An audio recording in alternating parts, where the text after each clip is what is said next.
I'm Jacob Savoie, filmmaker and creator of the film My Missing Mind, and Tim's best friend. You are watching Louisiana on Fire.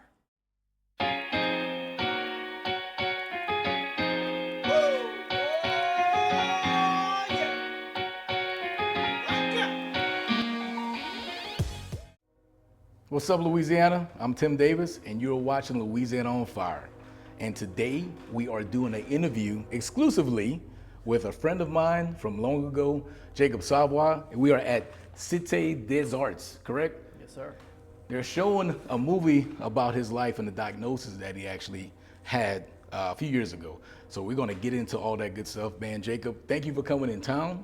I know why you're here, but you hit me up to do this, and I appreciate it. So thank you so much, man.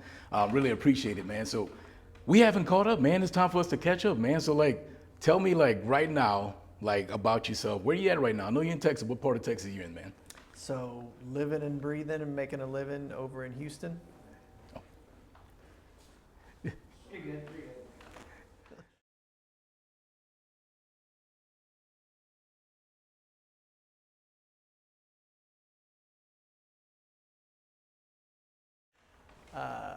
Okay, so yeah, just living the life in the Houston area. Yeah.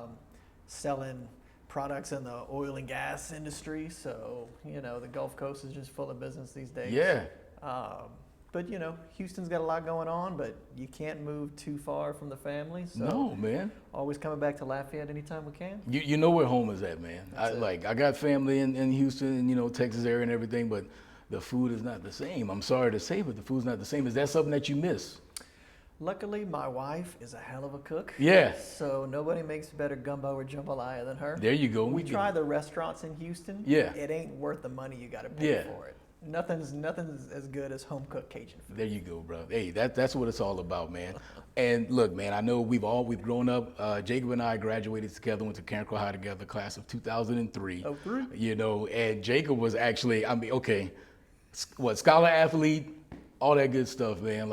So I want people to know you like I know you, man. This is J Suave, all right, affectionately known as J Suave. So let's go back to the Jacob from back in the day. What kind of kid were you, man, back in the day? What were you up to?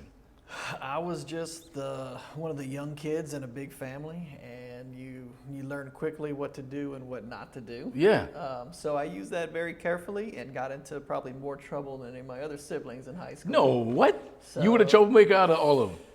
Probably learned what not to do, like I said. Yeah. So, but as long as I stayed out of trouble, especially being, student council president. Right. I remember Sweetheart that. King, remember Yeah. that? Yes, man. Those Yes. were some good old times. This is how you became J Suave, man. Athlete as well, soccer. So all that stuff, man. I remember all that. So J Suave is what I know you as. That's how your name is in my phone and all that good stuff. Went to LSU. We reconnected after we graduated high school in Baton Rouge. Had some good times there. I used to throw some parties that Jacob was invited to, and he would actually come through, and I appreciate that. I kind of feel like it brought a swagger to the party, so I appreciate that. So what you may not remember is you threw those parties after I probably got back in school. So what you really did was help me re-emerge myself back in the college social life again. Come on, man. Yeah, a couple of those parties worked out real good. Wow. See, now back when you were younger, were you always the social guy that I came to know in high school and in college, or when you were younger, quiet? I know you're getting into trouble, but were you still very?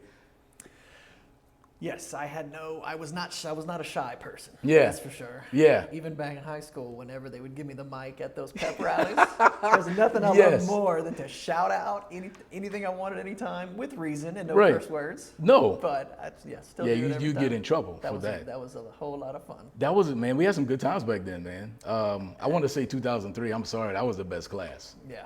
In my opinion, I might be biased, but in my opinion, I believe 2003 was the best class to ever set foot at Carencro High. No man. offense to every other class. No, but I don't not think at you all. can do it any better. But man, with your leadership too, though, I kind of feel like that also made our class better. So student council president. What other, what other titles did you have, man, back then? Coming up. Graduated. I was Mr. CHS in the yearbook. Had my own page with that big Yeah, with the smiley letterman on. diploma, Yeah, yeah. Yeah, King Sweetheart Dance. I was the king that year. That Yeah. was fun. I just did anything I could just to get noticed and really enjoyed it. I love the attention. I feed on the attention. Yeah, but you didn't. You weren't cocky though. You weren't. Sure? I'm I felt that you weren't. I felt that you had the hair and everything. You kind of like you were the good version of Zach Morris. You weren't the bad version of Zach Morris. That's quite the compliment. That's quite the compliment. So I always felt that like everybody just kind of got along in our class for the most part, for sure. Everybody knew you, liked you, gravitated towards you, and I felt like you were a good leader, man. And I felt like that transition on to when you went to LSU as well. So whenever we graduated, you went straight to LSU or? Straight to LSU. I betrayed the Savoie family. I didn't want to be a raging Cajun. Yeah. Because growing up, we always went to USL football games. Yeah. So we were used to it. But yeah, no, as soon as I saw the opportunity for LSU, man, it's just 45 minutes away, right? Right. I could still come home and mama do my laundry if I wanted her to. Yes, that happened for a while for But me as well. It was under an hour, but you got the long I-10 drive all the way over the Encephalitis. Yeah. Some people just don't want to do it, but I left town and didn't look back. I felt the same way, man. I know when we graduated, I think it was like 250 of us, I believe, if I'm not mistaken. Mm-hmm. And I want to say a handful of us left home, which there's Not no, many. yeah, no offense to the people that stayed, because I mean, it's hard to leave, everything is great where we're at, but a handful of us decided to leave, and like you say, we didn't look back. I'm back home now, but at the time though, driving 45 minutes away, it felt like it was, like a whole state over or something like that, far. man. It was great. It seems like a long distance call. Yeah. But it's not really. It's just right there. It's right there. Now we did miss some stuff that they don't have across the water that we have here. Evangeline made bread. I don't know if you had that struggle in Baton Rouge, not having the bread that we had here, the certain food that we have here that's not across the water and everything. It was tough for me. I don't know how it was for you. The Baton Rouge also didn't have the best Mardi Gras. No. Festive. Man. Not really any parades. So if you wanted a good Mardi Gras, you either had to go back home or Yeah. go to New Orleans. Yeah. But yeah, Baton Rouge is just sort of missing. It's for Baton it to Rouge be is football. Yeah. And more football. Yeah. And A little bit of football. some government. Yeah. And that's the thing. It's the capital of the state, but a lot of people don't even know that's the capital. A lot of people think New Orleans is because there's so much going in New Orleans, but Baton Rouge is actually the capital. And I was out there for 10 years. How long were you out there? Just 4 years till 4.5 till I graduated. And then that was it for you. And then I left the state and moved up north for a while. That's right. Yeah. Tell me about that, man. That's true. So my first job out of LSU was actually up in the Washington, D.C. area. Yeah. So selling construction, piping products. Oh, that's what you were doing. Okay. And it's funny, you leave Louisiana, you go all the way to D.C., only to meet another LSU gal at the alumni group, marry her and have kids. Right. So Lafayette boy leaves Lafayette, goes to D.C., just to marry another Cajun and come back. Come on, man. So that's how it happened. You married now. So Sarah, shout out to your wife, man. So how long you guys been married now? So we had been married 12 years. 12 years. Yep. Congratulations. That's a blessing. I think it's 12 years for us as well, my wife and I. So 12 years, you're a father of two, correct? Mm-hmm. You're lucky. I mean, I'm lucky to have my two, but I have two girls. You're lucky because you have a boy and a girl, correct? Yeah. Yeah, man. So how does it feel to juggle being J Suave, a husband, and then the job that you guys moved around a couple of times, so how does that being a father and a husband to you, man? So I mean, it's always tough to balance work and family, but as long as both spouses are doing their part, but you give it to the wives, because it doesn't matter how much work you do at home and elsewhere, the moms still rule the roost, no doubt. Absolutely. Absolutely. So I can do as much dishes and laundry as humanly possible. Come on, you doing the dishes, man? I mean, the laundry? We got to do that. But then again, when it comes to school sessions and field trips and, you know, other stuff like that. Right. I mean, I got to give my wife props, Sarah. She does the hard work. Yeah, man. Hey, man. Shout out to the wives, man. Shout out you know, to the the mothers. spouses, you know, that they do a lot. We appreciate you guys. We may not say it, but we do. We do appreciate you guys. Always. You know, so now I know, so you had a lot of fun. We had a lot of fun coming up and everything like that. But there was something that happened to you, you know, which actually inspired a short film that'll be showing here on the 26th and 27th, correct? Correct. So tell us about that, man. Like, tell me about the diagnosis. How did that come about? How did you know that? The symptoms, everything, man. So tell us about that. So I was diagnosed with encephalitis in 2007, which was my last semester at LSU. Come on. So right at the start of the spring semester, right around Mardi Gras time, where you ain't got a care in the world. Right. And you're going, actually had Mardi Gras tickets. That would have been pretty fun. I didn't make it though. Yeah. But yeah, so I was diagnosed with a neurological disease, encephalitis. It's very similar to meningitis, which is probably the more common form. Mm-hmm. I mean, even the semester before that, I went and get a meningitis shot on campus at LSU. Yeah. So you try to build up your immune system as much as you can. But, Right. you know, it can't always help you in the end. Yeah. But yeah, so that spring, it was in February, started to feel sick. Really just felt like the flu. It felt like your whole head is just really stuffed up. So went to the LSU Student Medical Center, got a prescription. It only got worse. And then I would start having these real tough headaches, migraines. Yeah. But they would last like 10 seconds. But it would hurt so bad I'd have to stop whatever I was doing. And Wow. especially when I'm working, I remember at the restaurant having to take a break and sit down because my head is just pounding. Yeah. So it only got worse a couple days later. Whenever this virus, you know, goes up your nervous system and into your brain, eventually your body just starts to stop working. You can't eat any food. I couldn't even drink water or Gatorades. And so the morning that I couldn't even get out of bed and can barely talk and didn't know who I was, that's when you're blessed to have a nice little brother. Yeah. And Johnny Boy, Shout out to Jonathan. Yeah. he called home and put me on the phone with my mom, and she couldn't understand a word that I said. And she said, well, take her to the hospital now. Yeah. So we went to Our Lady of the Lake right there on Right. Edson in Baton Yeah. Rouge. And whole family came, or most of the family came, check on me. And luckily I was diagnosed pretty quickly. So probably by the next day after the tests and the doctor reviewing, and I even had to go through the spinal tap. So most people have never had a spinal tap before, but Yeah, that right, hurts. right. They're just sticking a big needle in your spine. Man. So, but they have to take a sample. That wasn't fun. Yeah. But even though I was in bad shape, you really can't tell whenever you have an illness inside your body. Yeah. You know, and especially during recovery, nobody can tell. You just look like a regular person. Right. So encephalitis affects your judgment skills and your common sense. So really a good way to sum it up is I became a 22-year-old with the common sense of a 6-year-old. So, and that was the hardest part. So I'm sitting there in the hospital. I can't even remember anybody's names. I was calling everybody by numbers for a while. Eventually I relearned people's names, but the short-term memory was shot, okay? And then, it was just, you know, step by step. I relearned people's names, and eventually, once I got home, they sent me to therapy. And the therapy was actually, the only place my mom could find a good therapist was at a senior living facility. Really? Where other people, where the elderly folks have, you know, get encephalitis or have Alzheimer's. Yeah. So really it's a memory test. That was the hardest thing ever, because I found myself, 22-year-old man, waiting in the lobby next to elderly people with the same sort of problems. Yeah. And you just start to rethink your whole life and what's going on. Yeah. But yeah, the memory was gone.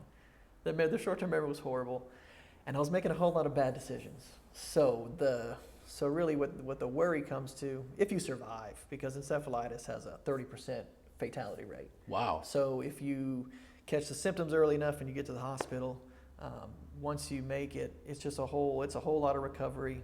Like I said, short-term memory's gone, your judgment skills are gone. So all my parents could do is take me home, make sure to take away my car keys, because when you're an adult and you're making these poor decisions, I could have done anything from join the army, never come back, get a job, and move away. I mean, because you're an adult, and a lot of really poor decisions. Man, so whenever you got sick, Jonathan knew something was going on with you. That everything that was within 24 hours, right? Pretty fast. And then you went to the hospital, and how did they? What kind of tests did they do on you to? That's what it is in encephalitis. Like, how did they figure that out? Like I said, they took the spinal tap, but then a lot of it was really just observing. Observing? Because you're in there, you're in bed, you can't really talk. You just felt like you just don't feel good. It's a horrible illness. And so I just had to pretty much lay there, talk to people as much as I could, and you look like you're fine, but it's all on the inside. Yeah, all on the inside, and you can't, and you're having a hard time trying to communicate, because you're saying that people's names are numbers now.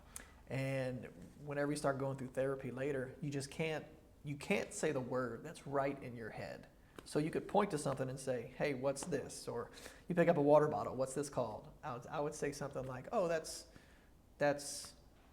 juice, or that's Gatorade, or you just can't say water because it's in your head. Wow. But you can't process the word to get it out.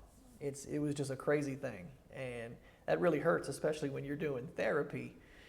They give you pictures on a sheet, and all you have to do is write down the answer. You just can't.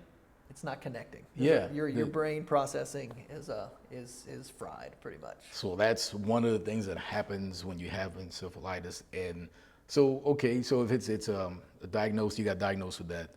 So I'm assuming that it ran its course, and it's no longer in you, but the lasting effects is what really damaged you. Correct. So how long does it like stay in your system? So really, so I had viral encephalitis. So just like any other virus, it eventually leaves your body. It's just the after effects that really hurt you the most. Right. And especially encephalitis is more common in children, 0 to 3, and then elderly, 60 and above. So they have a lot harder time recovering. Just because the state that their brains are in their lifetime. Whereas I was 22 years old, so I was able to recover a lot quicker. My short-term memory has improved a lot. You still can't remember everybody's names. But some people's short-term memory is gone forever. As in, you can go a whole day, and we have a lot of we have support groups for this with our nonprofit. But we talk to some elderly folks, and they can't remember what they did an hour ago. And so that's really tough. They can remember things they did 20 years ago, but they can't remember what they decided to do for lunch. So it's really a challenge for a lot of people. Man, that's so again, crazy. I'm the lucky one. Yeah, because you said like 30% of people it's fatal. So like whenever you were given those numbers, like, and I know you're having a hard time putting stuff together at that time, but like, did anything click for you? Did you have any certain thoughts at that time whenever they're like, hey, this could get worse? And that's why they kept me in the hospital for about a week. You were in there for a week? So it was really up to my parents. They held on to me the whole time. My family were taking turns every night. So Mom would stay a night, Elizabeth would stay a night, Billy would stay a night. So everybody took turns. It was definitely a family team taking care of me. Right. And I absolutely needed that too. And that's a lot of the story that we put in the film. Is the trials and tribulations that you really have to go through. And each one of my family members had a big hand in my recovery. Right. So we like to tell the story so people know what we had to go through, the challenges that we had, and really what it takes, because not only encephalitis, but there's so many other types of illnesses, autoimmune illnesses, neurological diseases, that a lot of people have a tough time just looking at positivity in life. So that's why I wanted to tell my story, to show people that good things can happen in your life. You don't always have to look at the negatives. The glass is half full. Right. Absolutely. So, I feel the same way. It could always be worse. And somebody else has it worse. So that's right. Then the family was there to back you up and everything, man. That's great. Shout out to the family for sure. And you guys got this short film. So how did this come about? How did the film come about, man? So probably 4 or 5 years afterward, after I graduated, I was a big boy in the real world with a job. I pretty much realized I got to tell my story. Yeah. Because these memories never go away for me, and it was so many just random, crazy, outrageous things that happened. I said I got to put this on paper. Yeah. So I just started writing it down. Came up with ideas like, oh, this is a good part. This is a good part. There's a lot of good parts. That we even had to leave out the movie because, we don't, an hour and a half, you can only fit so much in there. Right, yeah. But yeah, with my job, I had a lot of time traveling, so I would just write this, that, and the other. And then when I finally said, you know what, I'm going to turn this into a film, one of my college buddies' dad lived in New Orleans. He was a filmmaker. I met him for coffee, and he said, look, I've got other projects going on, but I know somebody who'd be interested. So Griffith Mahaffey is our director and cinematographer. So hooked me up with Griffith. He and I met, and funny enough, Griffith had just done another documentary about a medical disease, and he was fascinated by encephalitis. So I was like, well, here's the story that I've got. He said, well, we're going to turn it into a script. So he took my whole side of the story, put it in the true script format, and added his own pieces of the story, because that's I depended on Griffith a lot, because to put it pretty simply, a lot of my story is sad. No doubt. I mean, you was going through something, man. It was a tough time. Yeah. And even though a lot of my moments are funny, I needed Griffith to add a little more positivity, a little more humor, especially for a college-age kid living the college life. So, right, yeah. So he helped really clean it up, and we turned our story into a full story. I think we're over an hour and a half. I think it's about an hour 40. We're still working on the revision. I think we're on revision 3 or 4. But we came out, whenever I first met with Griffith, we came out with the short film. So we did that first in 2019, I believe. So we interviewed the whole family. All the Savoies got together. Yeah. Griffith interviewed. We threw in a lot of the old videos from KLFY. So my mom used to work at KLFY. Yes, because she knows my Aunt Carol. Obviously. Yes. That's our original connection, right. in case anybody needs to know. Yes. So we started the short film with a bunch of footage from KLFY. Because when Channel 10 needed a commercial, they would say, hey, Jackie, what you doing this weekend? Bring your kids. Right. We were in so many commercials. We were in a car repair commercial. We were in a back-to-school commercial. We were in Carencro football reports on Fridays. Yeah. It was so hilarious. Man. So Griffith took all that footage, put it in the documentary first, just to show, what kind of family we got and what we're all about. And then did the interviews, and then we hired actors to play us too. So there's an actor that plays every single one in the family and friends. And so the short film came out in 2019. It was a pretty good film. It was actually shown in London whenever they had a neurological festival. So they showed our short film over there, which was pretty cool. Yeah, man. And then we kind of took a break. We wanted to make the full length film, of course, but that takes time and it takes money. Yeah. So then 2020 COVID happened, and then so it was after COVID that we really started thinking about it. I joined Encephalitis 411, which is the nonprofit that I'm a board member on. Yeah.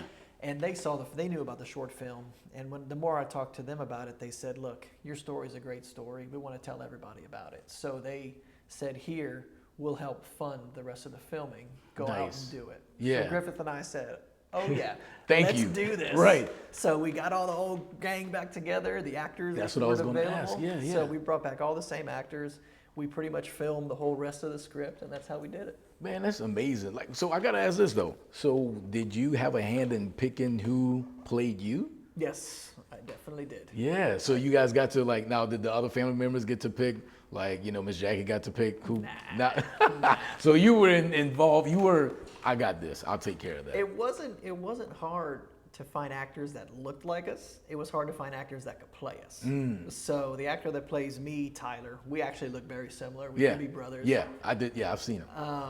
The actor that plays Marty, my best friend, he auditioned for Jacob, but he looked like my buddy Marty, and he had the same personality. Like, okay, you can't be me. You'll be a right. Yeah. The actress that plays my sister Elizabeth, they look like they could be twins. Yeah.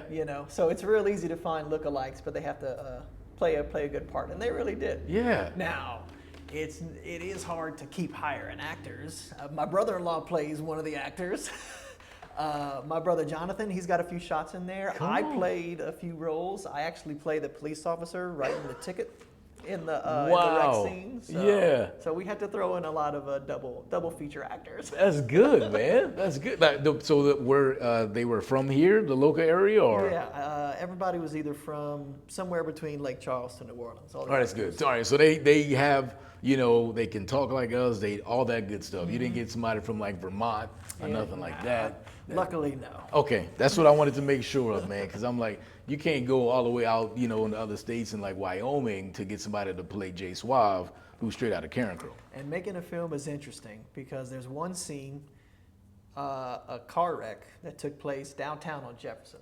Okay. Yeah. Ain't no way I could get Lafayette Police, City of Lafayette, all them to approve, shut down Jefferson to film this little indie film. Uh-huh. So what do?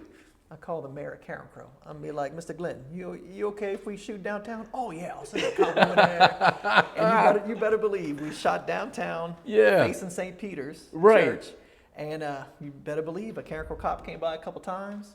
We shot right outside the restaurant, right there downtown, and I convinced some of the regular people just to be extras, and they walked through there. So it was awesome. Man, that's good, man. I don't know how it all came together, but it did. It was supposed to happen, man. All this was supposed to happen. Like, I hate that you went through it, but being that you did go through it, everything that's coming from it, So I think this was somewhat of like a blessing in disguise, man, because you are getting the knowledge out there for folks, because I didn't know anything about this. And most like, nobody does. No, but like, do you still have any lasting effects yourself, or? Luckily, no. No. Okay. No, I don't need to take any medications like a lot of other survivors do. Yes, short-term memory ain't the best. I think the biggest change, probably my personality. I don't know if you could tell any person. No, I haven't changed much. The only person that can really tell if you change is your mother. Yeah. All right. So mom has told me, I've changed a little bit. I'm maybe not as adventurous as I used to be, but I mean, you go through something like that. Oh yeah. I mean, you definitely got gotta. you gotta dial it back a little bit, You gotta man. make the right decisions. Right. Exactly. Yeah. So I'm definitely a little more conservative. I don't party as hard as I used to, but who parties as hard as they used to when they were 40, man. Come on, we in the 40s 40 now, years man. old. We had fun in Baton Rouge, and stuff like that. We had our good times, We had our partying days. Now we can still get together, have some drinks or whatever like that, catch up. But the partying that we used to do in our, teenage years and 20s. In the college years. Yeah, man, that's we're not throwing keg parties and keg stands anymore. Nah, man, those days behind us. We're husbands. We're dads, and we have jobs too. So that's another thing. We don't want to lose our jobs. We gotta be responsible. Exactly. Man, like, so I wanted to ask this part too. So you said you were pulling parts from, like, did it just come back to you when you were putting your story together? They're like, oh yeah, did it come back to you like that? So it was spotty at first, or? I guess, yeah. Once the memory starts coming back, but you can never, when you go through something like that, it's hard to forget what happens after, right? So, yes, even though my memory was not as good as it used to be, there's so many events that happen along the way that you can just never forget. So, yeah. And it's one of those you gotta write it down, and you gotta see if it's something people want to watch. Yeah. Whenever our nonprofit said get out there and tell that story, it's like, yeah, some people need to see that. And again, it doesn't need to be the same illness. There's so many different medical challenges that almost everybody has. Right. It's just something that you have to deal with, and you're getting it out there. So you got to get out there and tell the story. And I don't think more and more people need to do that too. But it's a commitment, man. It takes a long time to put this thing on the big screen. Yeah, man. And having, you said it when you're 22. Like I said, early 40s now. I just turned 40 in March and everything. So that's been a long time now. So the fact that it happened to you at that time, and did the short film. Now you guys doing the feature film and everything. That's a long time, but you didn't give up, man. Can't give up. Nah. Can't give up. So I said, like, I hate that it happened to you, but this is why it happened, in my opinion. Like, you're supposed to be the messenger to get this knowledge out there to folks, man. We only live one life. Lucky for me, I get 2 shots. Yeah, man. You really did, man. So thankfully, man, we're glad that you're still here, man. So what did you ever have, like, a moment to where you were like, oh, like, oh man, this is, you know what I'm saying? Like to where it just kind of, you went to the depths of it, like at the bottom, just rock bottom. Did you ever feel like a part like that of that with you? It was tough. It's really whenever you get back from the hospital and you have to stay home and you can't go anywhere. And so you're basically losing your freedoms, whether you like it or not. Yeah. So you got to find some way to entertain yourself. And again, you got the common sense of a kid. So for a long time, I was calling my mom 20 times a day because I had this idea, and she's like, "No, we'll talk about it later." Yeah. You know. Right. So, but again, your common sense is just out the door. So that was probably a tough time. I want to do something, I can't do it. I don't understand why I can't do it because you're like a kid. Yeah. You're just a kid who gets turned down over and over and over again because you don't have the judgment that an adult has. So Wow. So that was definitely the toughest part. So like, did stuff like start clicking to you to where you're like, okay, I'm not really this age that you're kind of comparable to, you know what I'm saying? Like to where you said like, Luckily, it comes back. yeah. So after a few months, I was pretty much back to normal. At least I was normal enough to get back my driver's license and then go back to Baton Rouge and get back in class again. So, Man. But that first class was tough. So I got sick Mardi Gras 07. I recovered enough to go to take a summer course at LSU, summer 07. That was one of the hardest courses. Come on, man. Because you have to learn something and remember it. Yeah. That's not exactly the easiest thing to do when you get something. After everything you went through. So what was the time frame again from whenever you went back? You had it and you went back to school. So February I was diagnosed, and then summer course at LSU probably started in June. Oh man. So got back in it pretty quick. Oh yeah, you. Pretty quick. But the summer course was just practice because I still had a whole semester to take in the fall. And I'm not going to lie, I did not graduate with the best GPA to put on my resume. Me either.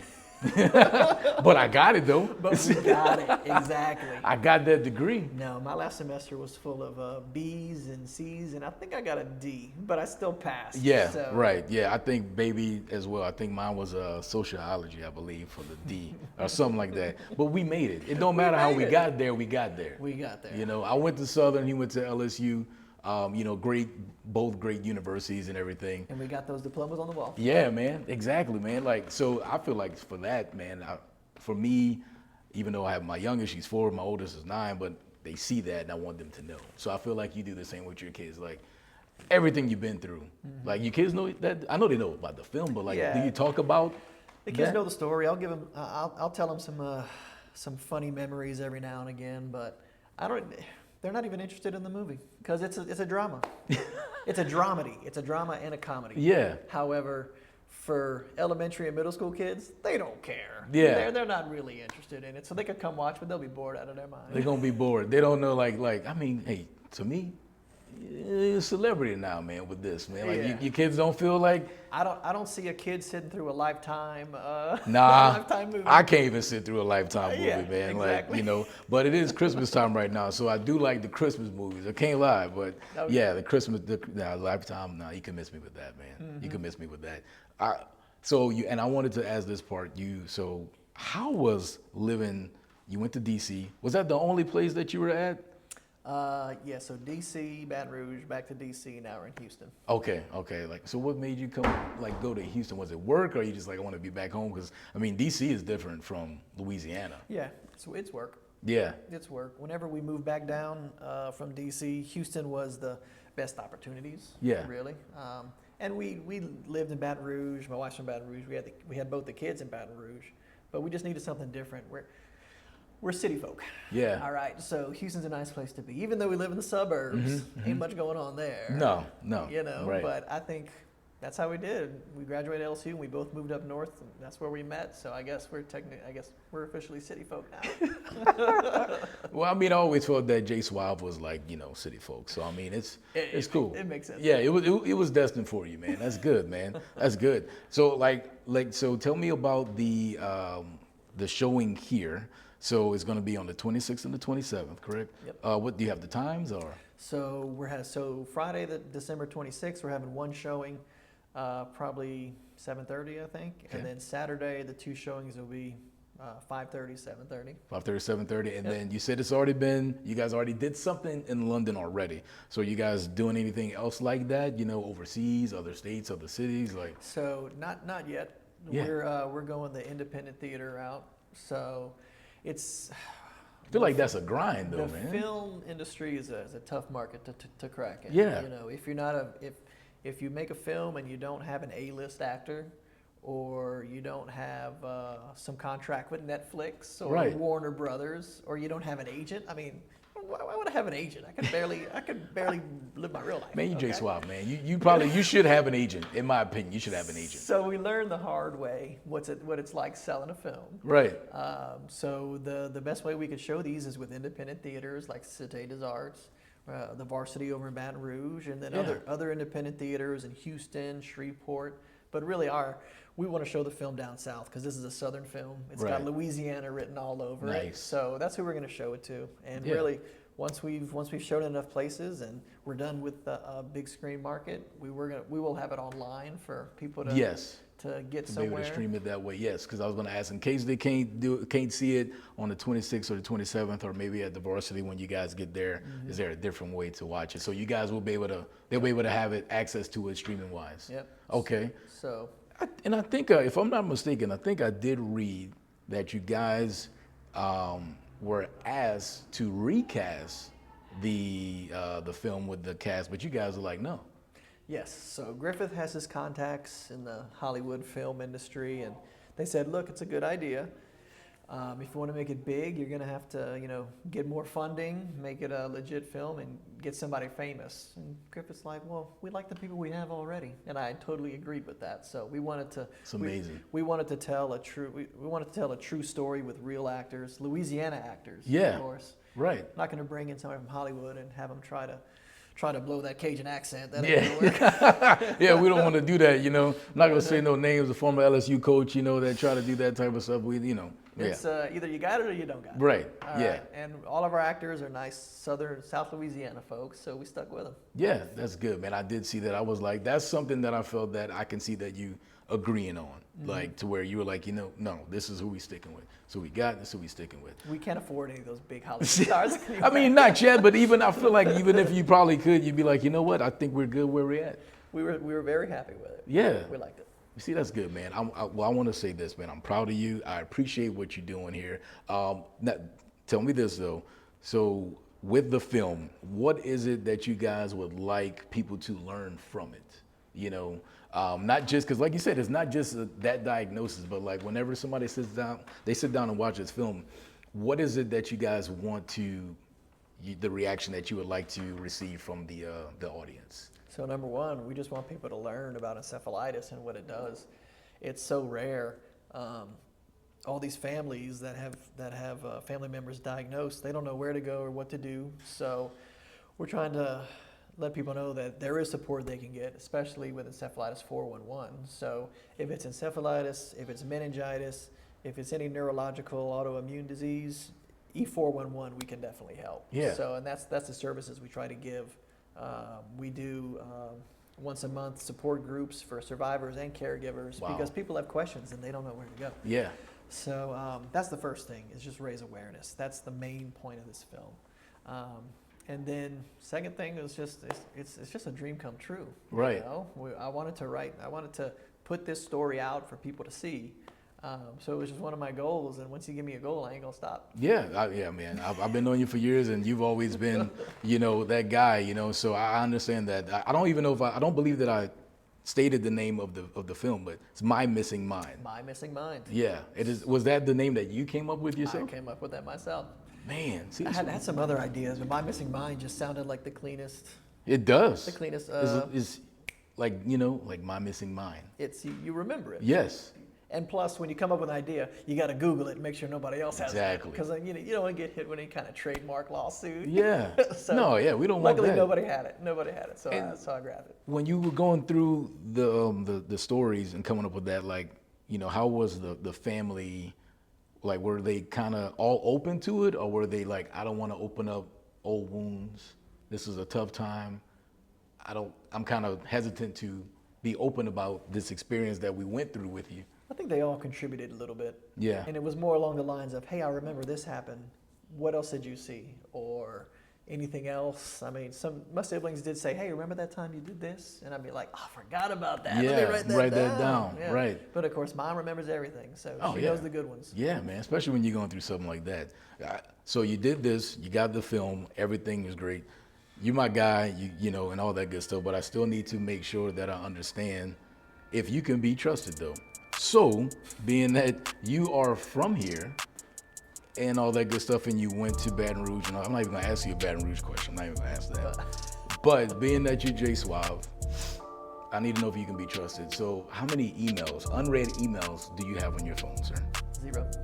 My man, see, I knew it. I knew he can be trusted. See, I knew it, man. Look, that's all I needed to know. We're good. I mean, I'm glad you did all this, and people need to get the knowledge, but you could have just came in here and said, I have 0 emails, and that would have been good enough for me. It bothers the you know what? Oh, man, I can't stand that. There. No, you can't have more, in my opinion, you can't have more than 25 unread emails. Oh, no, You can't even do that? too much going on. Man, I can respect that. I can't go to sleep at night unless I got those emails, not even replied to, but at least looked at. Yes.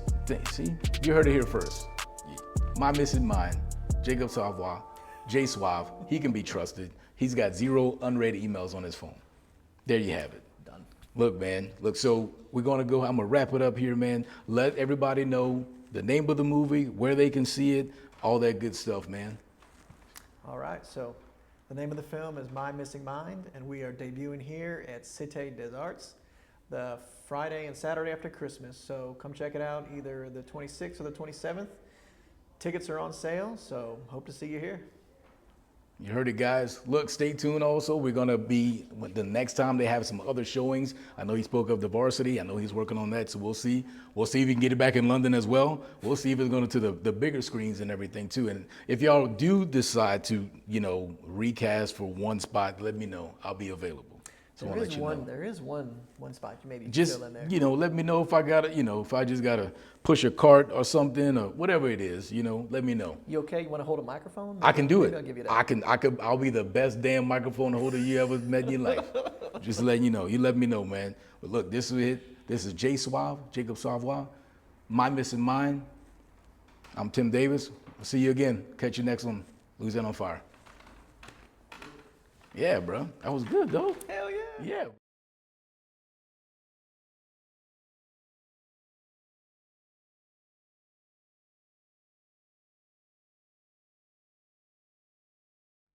What's up, Louisiana?